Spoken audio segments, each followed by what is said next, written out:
So the preamble to the Constitution: we, the people of the United States, in order to form a more perfect union, establish justice, ensure domestic tranquility, provide for the common defense, promote the general welfare, and secure the blessings of liberty to ourselves and our posterity.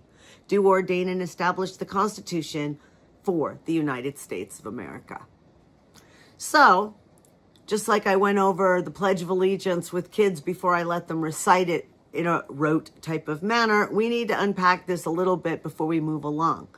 So what is this about? It's written in the name of we the people. Bear in mind, again, this was written for the white landed gentlemen.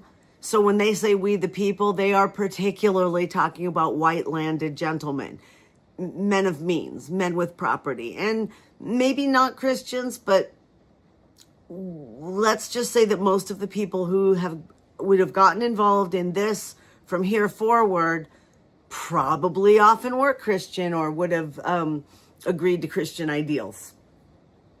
I'm not going to say that we weren't influenced in this country, because we were. We just didn't follow all of the edicts, only the ones that were convenient. And or maybe I should say that some people were forced to follow them while other people did what they wanted to do. All along, always, probably from way back when. In any case, we the people of the United States. So at this point, remember that this was the second Constitution. So when they're saying of the United States, we have already established that part. We've already declared our independence. We've already fought for the wars and have settled, and we have already found one government system didn't work the way that we wanted it to, and this is the second one. So we are the United States in order to form a more perfect union. In other words, what we're going to put down here is better than the last attempt. That's all they're really claiming here.